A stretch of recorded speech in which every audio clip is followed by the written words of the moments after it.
আজকের ভিডিওটাও একটি গল্প দিয়ে শুরু করছি। আশা করছি তোমাদের ভালো লাগবে এবং আজকের ভিডিওটি খুবই মজাদার হতে চলেছে।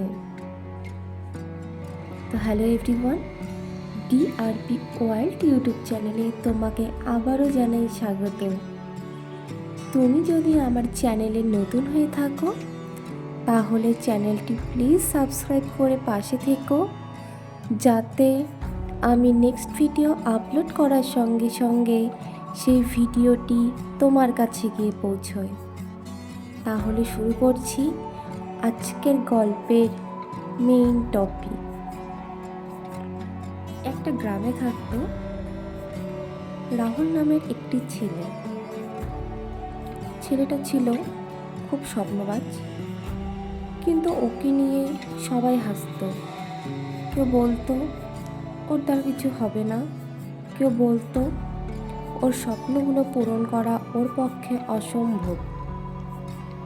একদিন রাহুল খুব মন খারাপ করে তার বাবাকে গিয়ে বলল, বাবা, সবাই আমাকে দেখে হাসে, আমি কি সত্যিই কোনোদিনও কিছু করতে পারবো না?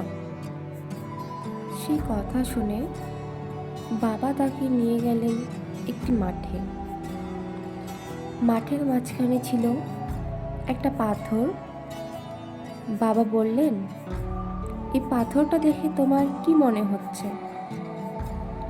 রাহুল বলল, বাবা, এটা দেখে তো একটা সাধারণ পাথর মনে হচ্ছে। বাবা হেসে বলল, ঠিক তাই, এটা এখন সাধারণ পাথর, কিন্তু যদি এটা কোনো শিল্পীর হাতে গিয়ে পড়ে, এই পাথরটাই মূর্তি হয়ে লাখ টাকারও বেশি দাম পেতে পারে। রাহুল অবাক হয়ে বলল, তাহলে এটা এতটা মূল্যবান বাবা? বাবা উত্তর দিলেন, মূল্যবান ছিল সব সময়, কিন্তু সঠিক হাতে পড়লেই তার আসল দাম বোঝা যায়। ঠিক তেমনি তুইও মূল্যবান।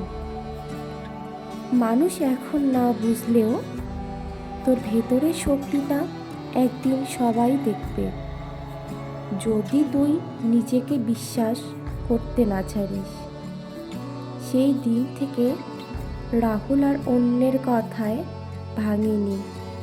সে নিজের মতো করে কাজ করতে লাগলো, শিখতে লাগলো। কিছুদিনের মধ্যেই সে প্রমাণ করে দিল যে মানুষ নিজের ওপর ভরসা রাখে, তাকে পুরো পৃথিবী রুখতে পারে না। গল্পটা রাহুলকে নিয়ে নয়, এটা তোমাকে নিয়ে। তোমার মধ্যেই সেই শক্তি আছে। তুমিও পাথরের মতো সাধারণ নও। তোমার ভেতরে একটা মূর্তি লুকিয়ে আছে। তোমার কাজ শুধু এটুকু, হাল ছাড়বে না, চেষ্টা চালিয়ে যাও। একদিন পুরো পৃথিবী তোমাকে চিনবে। ভিডিওটি যদি তোমাদের ভালো লেগে থাকে তাহলে ভিডিওটিতে লাইক, কমেন্ট, শেয়ার এবং চ্যানেলটিতে সাবস্ক্রাইব করে পাশে থেকো, যাতে আমি নেক্সট ভিডিও আপলোড করার সঙ্গে সঙ্গে সেই ভিডিওটি তোমার কাছে গিয়ে পৌঁছয়।